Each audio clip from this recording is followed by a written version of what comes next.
I would like to answer your question, but on the advice of counsel, I respectfully decline to answer this question and any related questions. My habeas petition is pending in the Southern District of New York. I therefore invoke my right to silence under the Fifth Amendment to the U.S. Constitution. That's Maxwell, okay? She's the only one serving time for what Epstein was about. She has never given up the goods on who else knew, who else did things to underage girls or to anybody, okay? Why? Oh, because she's afraid of what's going to happen. Really? Mobsters turn on each other all the time, but she's too afraid? Well, maybe she doesn't have the goods. How? She has done the opposite. When she's asked, she's like, no, he never did anything inappropriate. This one never did. So if she had a get out of jail card, why wouldn't she have played it by now?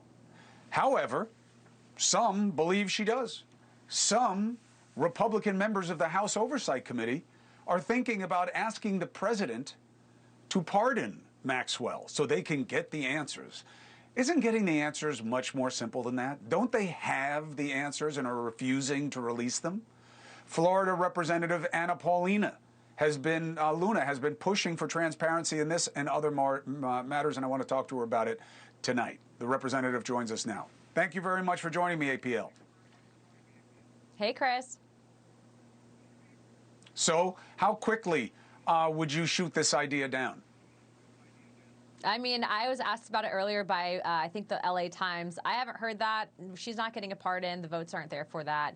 But I will tell you who is involved and who hasn't really come in to testify is the co-conspirators that were given some of these plea deals. And they were women. There was one doctor that was being looked at as well.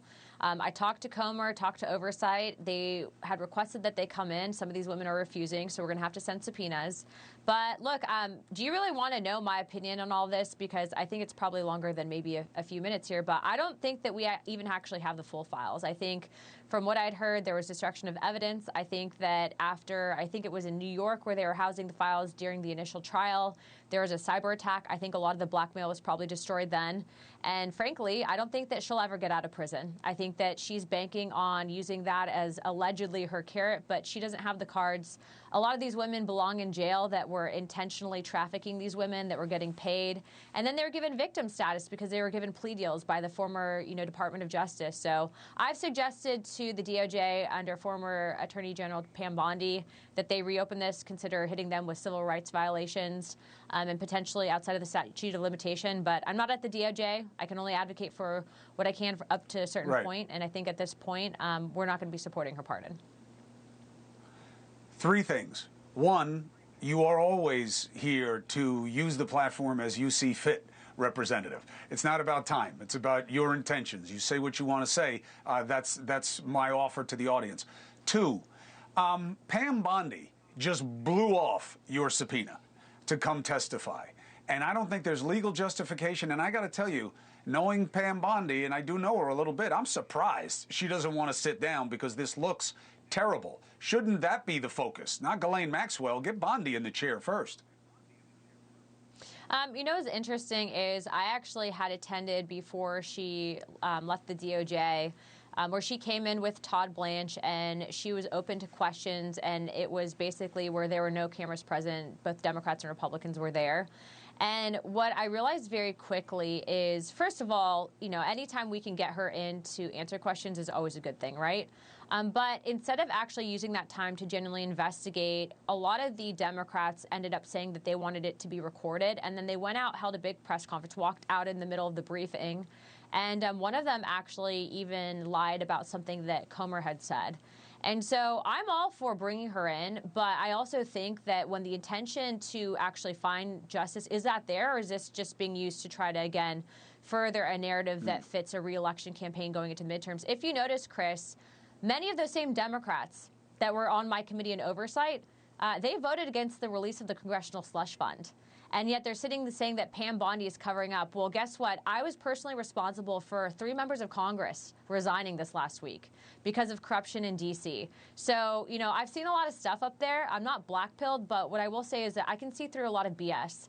And in this case right now, yeah, sure, she should still come in to testify.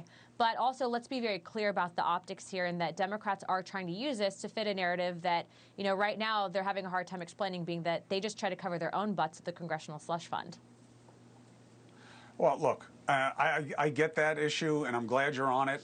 I am not surprised that you realize that these congressional hearings are often circuses and grandstanding. That's why I'm such a seller on Congress as an investigative body, and I believe in independent panels. I think the only way we were ever going to get the Epstein files was to take them from the DOJ and give them to an independent body. DOJ isn't set up to do this, and now I'm supposed to believe that an inspector general that works for the Trump administration is going to say the DOJ did something wrong? I mean, do you have any expectation that that's how we're going to learn about what's not being given to us? Well, in private conversations, even now with the acting Attorney General Todd Blanche, you know, there's been, first of all, open understanding that the previous DOJs did not handle this correctly. But I think the problem is we're looking for evidence and we're looking for facts when I think we only have the partial picture here. Again, you can't convince me otherwise that there wasn't destruction of evidence previous to this. And you also can't convince me that he wasn't an asset of intelligence. I think that that, you know, thing is still a question mark. But, you know, we found literally a passport with his name registered to a Saudi address.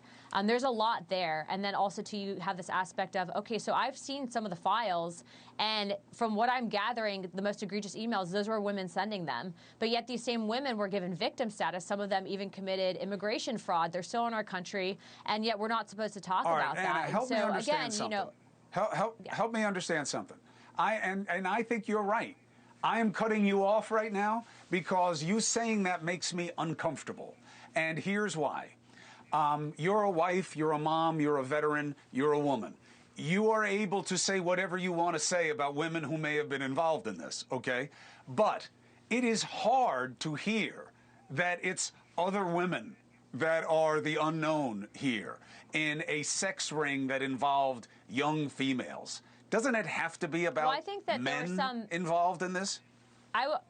Well, I think that, look, I think that there were instances where there was a honeypot operation, and it is likely that maybe some men either knowingly or unknowingly solicited, right? Like I took the deposition for Bill Clinton and Hillary Clinton, and I presented, you know, these questions. But from what I saw, the most egregious emails, again, you know, talking about girls 10, 11 years old, mocking a little girl while she was praying, all of that, those were sent by women. So I don't know, maybe I can say it and you can't because of, you know, the public perception on this. But the fact is that these women should come in, and everyone who saw those files, other Democrat and Republican members were looking at the same emails I was. They saw the names. They saw that those were women. So, you know, I think it's gross what happened. But I think it's even more gross that multiple administrations, multiple DOJs did nothing with this. And I will say to Todd's credit that we did have a victim that had been trying for, I think, about 10 years to get her files. And Todd got them within, you know, a couple of weeks of us reaching out. And so she's able to now go to therapy and process all of that. But it's awful. It's disgusting. You know, nothing surprises me anymore being in Congress.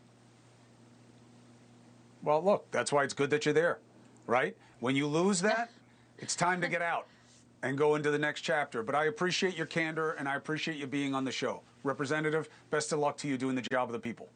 Thank you for watching. Subscribe below and download our NewsNation app right now on your phone, and you will get fact-based, unbiased news for all Americans.